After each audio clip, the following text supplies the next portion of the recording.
Bienvenue sur Tu savais ça, le rendez-vous des sujets strictement inutiles et donc rigoureusement indispensables. Aujourd'hui, on va se pencher sur une question qui fait débat depuis des années, un truc qui titille autant les passionnés de son que les simples curieux. Pourquoi est-ce que le son d'un vinyle, ça ne sonne pas du tout pareil qu'un fichier numérique? On l'a tous entendu, cette fameuse phrase: «Ah, le son du vinyle, c'est plus chaud». On entend parler d'authenticité, de grain, d'une sorte d'âme dans la musique. Bref, cette fameuse chaleur analogique. Et à l'inverse, le son numérique, lui, serait plus froid, plus clinique, presque trop parfait. Alors, est-ce que c'est juste du snobisme de puriste ou est-ce qu'il y a une vraie différence derrière tout ça? Eh bien, c'est exactement la question qu'on va creuser ensemble. Est-ce que tout ça, c'est juste dans la tête, une sorte de nostalgie pour un objet du passé, ou est-ce qu'il y a une vraie, une bonne explication physique et technique? Pour y voir plus clair, il faut d'abord comprendre comment fonctionnent ces deux technologies. Alors, pour commencer, revenons un peu en arrière. On va s'intéresser d'abord au bon vieux disque vinyle.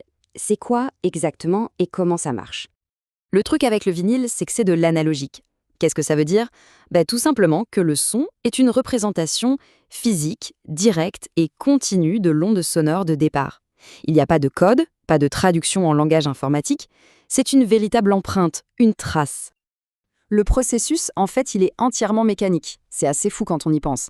Imaginez un peu, les vibrations de la musique, de la voix, elles sont gravées directement en temps réel dans un sillon minuscule sur les disques. Ensuite, quand on pose l'aiguille de la platine dessus, elle va parcourir ce sillon et se mettre à vibrer, exactement de la même façon. Ces vibrations sont amplifiées et hop, la musique sort des enceintes. Et ça, c'est vraiment le point le plus important à retenir. Le vinyle ne code pas le son, il le transforme en un mouvement physique. Ce qu'on écoute, c'est littéralement la trace d'une vibration qui a existé dans l'air, parfois il y a des dizaines d'années. Ça, c'est fascinant, non? Bon, maintenant qu'on a vu comment fonctionne l'analogique, passons de l'autre côté, le numérique. Et là, on va voir que l'approche est complètement, mais alors complètement différente. Cette image, elle résume tout. D'un côté, on a le signal analogique, c'est une courbe, une vague parfaitement fluide et continue. Et de l'autre, le signal numérique.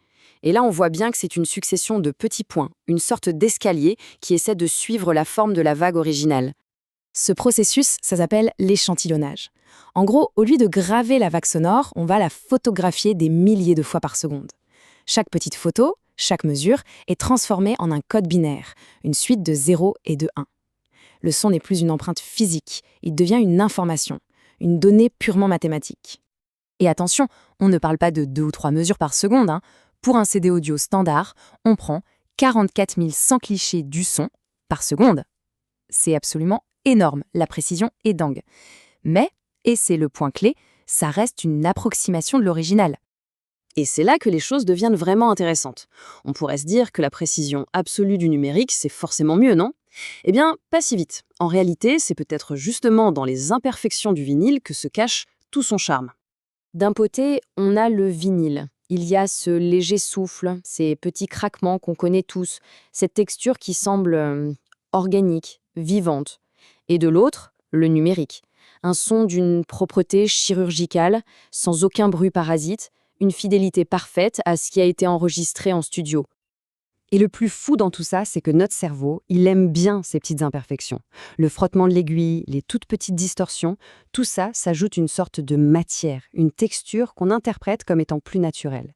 C'est un peu comme le léger bruit de fond d'une pièce ou le bruissement du vent. Ça rend le tout plus réel. Il y a un autre point super important, la dynamique. Souvent, sur un vinyle, le son est moins compressé. Ça veut dire quoi?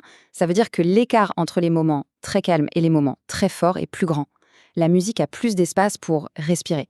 Ça donne une sensation d'écoute qui peut paraître plus naturelle que beaucoup de morceaux numériques d'aujourd'hui qui sont souvent mixés pour que tout sonne fort tout le temps. Mais attention, la différence, elle n'est pas que dans les ondes sonores, non, non. Elle est aussi, et peut-être surtout, dans la manière même dont on écoute la musique. Et ça, c'est peut-être le cœur du sujet. La distinction entre le vinyle et le numérique, ce n'est pas juste une histoire de technique et de physique. C'est aussi et beaucoup une question de psychologie, de perception, d'émotion même. Pensez-y.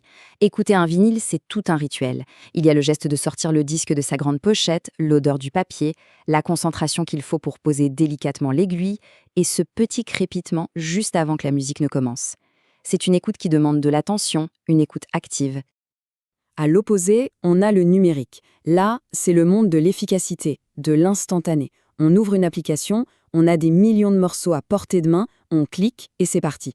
L'accès est immédiat, la qualité est parfaite et toujours la même. C'est une écoute super pratique, faite pour s'intégrer dans notre vie de tous les jours.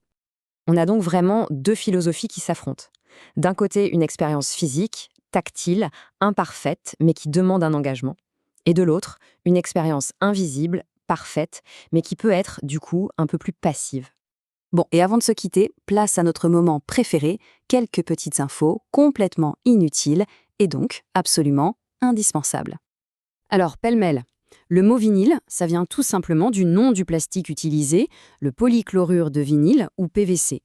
Un sillon de disque, c'est plus fin qu'un cheveux, et le fameux chiffre de 44,1 kHz pour le CD, il n'est pas choisi au hasard, c'est le double de la fréquence la plus haute que notre oreille est capable d'entendre en théorie.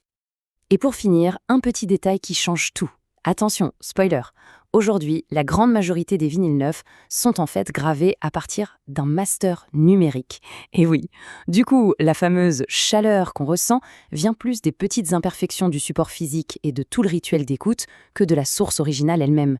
Ça complique un peu le débat, n'est-ce pas? Tout ça, ça nous amène à la question de fond. Au final, quand on choisit de mettre un vinyle sur sa platine plutôt que de lancer une playlist, est-ce qu'on choisit vraiment un meilleur son ou est-ce qu'on choisit plutôt une expérience différente, une manière de se connecter à la musique qui est plus intentionnelle, plus engagée? À chacun de se faire son idée. À bientôt pour un nouveau sujet.